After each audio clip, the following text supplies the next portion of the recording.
मंच पर उपस्थित परम पूज्य महंत श्री जयराम गिरी महाराज श्री, परम पूज्य महंत श्री प्रभात काका पिराणा धाम, परम पूज्य महंत श्री बलदेवदास जी महाराज, मंच पर उपस्थित राज्यना गृह मंत्री मान्य प्रदीप सिंह जी, पूर्व मंत्री मान्य रणछोड़ भाई, धारासभ्य मान्य श्री रघुभाई, धारासभ्य मान्य लाखाभाई, आगेवान श्री रणछोड़ भाई देसाई, श्री माऊजी भाई देसाई, श्री बाबूभाई देसाई, श्री रघुभाई देसाई, श्री अभुभाई देसाई, भुवाताश्रीओ, सागरभाई रायका, मंच पर उपस्थित सौ આગેવાનો, વિશાળ સંખ્યામાં ઉપસ્થિત રબારી સમાજના સૌ ભાઈઓ અને બહેનો, આજે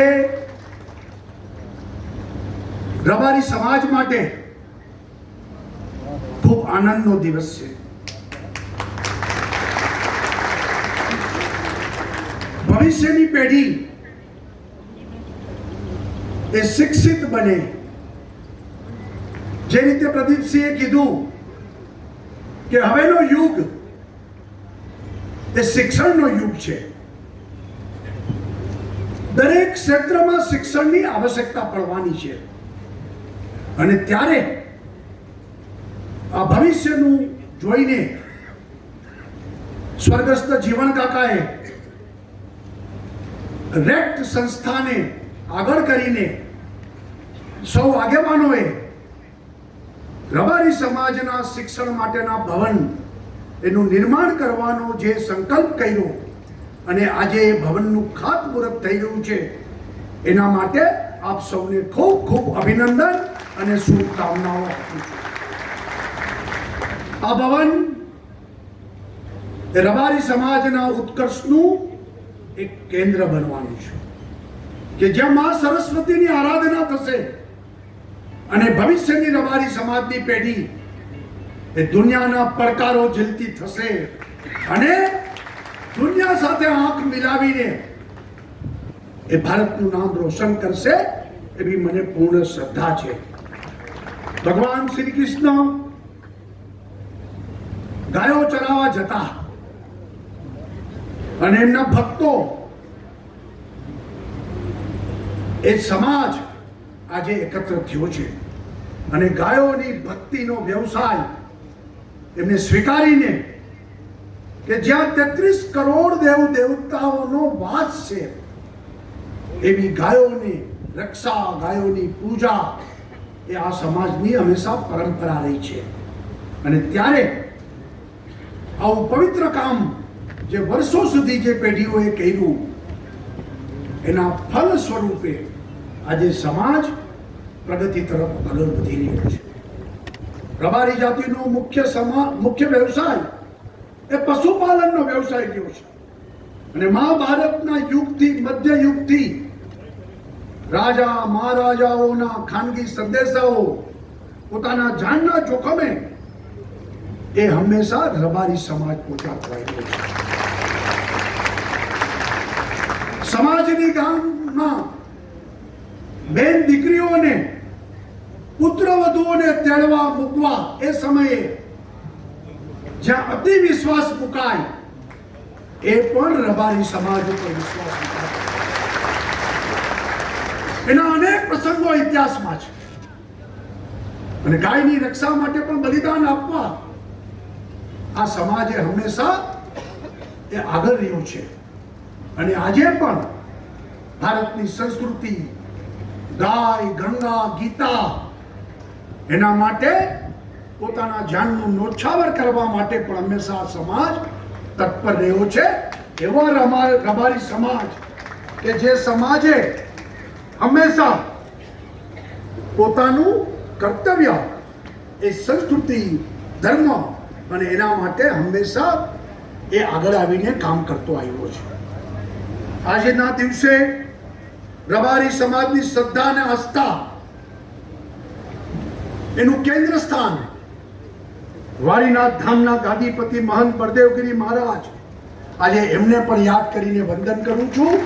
અને આ સમાજ એમના નિધનથી માત્ર નોંધારો નથી બન્યો, ગુજરાત પણ એના કારણે નોંધારું બન્યું છે.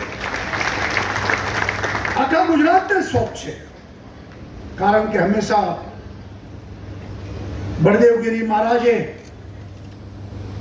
આ ગુજરાતની જ્યારે જ્યારે કટોકટી આવી, જ્યારે જ્યારે કુદરતી આપત્તિઓ આવી, અને હંમેશા ગુજરાતના વિકાસ માટે એમના આશીર્વાદ રહ્યા છે. માલધારીઓ એની જે મુખ્ય ઓળખ, પાઘડી તો મેં પહેરી છે, માલધારીનું કેડિયું અને લાકડી, આ ત્રણ એની ઓળખ છે. હવે લાકડીથી કલમ તરફ આગળ વધવાને આજે આપે એના ખાતમુહૂર્ત કર્યા છે. આજના સમયે ગુજરાત પણ ઈચ્છે છે કે ગુજરાતનો વિકાસ એને આપણે પરાકાષ્ઠા સુધી લઈ જવો છે. ત્યારે ગુજરાત બધા સમાજને સાથે લઈને આગળ વધવા માંગે છે. सब समाज को लिए साथ में आगे बढ़ते जाना, कोई समाजनी उपेक्षा नहीं. બધા સમાજને સાથે રાખવા, સૌનો સાથ, સૌનો વિકાસ, એ મંત્રને લઈને આગળ વધવા માંગે છે. અને એટલા માટે સામાજિક સમરસતા એ વિકાસની પહેલી પ્રાથમિક શરત છે. જ્યાં સામાજિક એકબીજા વચ્ચેના વેર દ્વેષ અને એ રીતે જો આપણો સમાજ, આપણું ગુજરાત એ છિન્ન ભિન્ન થાય તો ગુજરાતનો વિકાસ અટકશે. મારી સરકારે 5 વર્ષ પહેલા જે નિર્ણય કર્યો હતો, અમે 5 વાત ઉપર આગળ વધતા હતા કે આ ગુજરાતના તમામ સમાજો જ્ઞાતિ, જાતિ, ધર્મથી ઉપર ઉઠીને આપણે સૌ ગુજરાતી એક છીએ. આ ભાવના સાથે ગુજરાતને આપણે એક કરીને આગળ વધવું છે. મને આનંદ પણ એ વાતનો છે કે 5 વર્ષ દરમિયાન બધા સમાજે પૂરો સાથ સહકાર આપ્યો છે. અને સરકારે પણ બધા સમાજ પ્રત્યે એક ભાવ રાખીને બધા સમાજની ઉન્નતિ થાય એ માટે સરકાર હંમેશા તટસ્થતાથી કામ કરતી આવી છે. આજે જે જમીન આપવાનો નિર્ણય 50% ભાવથી, એના રૂપિયા કરોડોનો હિસાબ તો કોઈ બોલતું જ નથી. કપાતનો હિસાબ આપે છે, 50%ના ભાવથી આપી છે. અને કપાતમાં પણ 40%ની બદલે 10% કપાત. આ એટલા માટે કહ્યું છે કે જે સમાજ શિક્ષણમાં પાછળ રહ્યો છે એ સમાજને આપણે આગળ લાવવા માંગી છે. બુદ્ધિનો ઠેકો કોઈના બાપનો નથી, આ અમે માનીએ છીએ. અને રબારી સમાજના યુવાનો એ પણ પ્રખર બુદ્ધિશાળી છે. એક વખત એમને તક મળવી જોઈએ. આ ધ્યાનમાં રાખીને સરકાર કામ કરે છે. અને એટલા માટે જ્યારે મને આગેવાનો મળવા આવ્યા અને મેં પણ ઉત્સાહથી આ કામ કર્યું. મેં એટલા માટે કહ્યું કે જે સમાજમાં શિક્ષણની આવશ્યકતા છે એ સમાજ આગળ આવી રહ્યો હોય ત્યારે સરકાર તરીકે મને મારી ફરજ બને છે કે રબારી સમાજની દીકરીઓ ભણી ગણીને ડોક્ટર થાય, એન્જિનિયર થાય, અધિકારી બને અને એ પણ આ દેશને આગળ વધારવા માટે પોતે કોન્ટ્રીબ્યુટ કરે.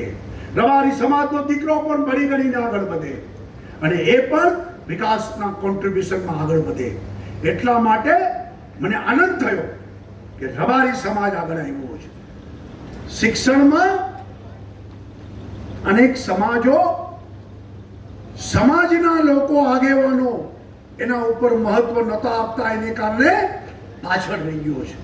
અને મને હવે આનંદ છે કે જો રબારી સમાજ શિક્ષણ ઉપર ધ્યાન આપવા માંડશે તો ગુજરાતમાં શિક્ષણનો દીપક કોઈ ખૂણામાં ઓલવાયેલો નહીં હોય.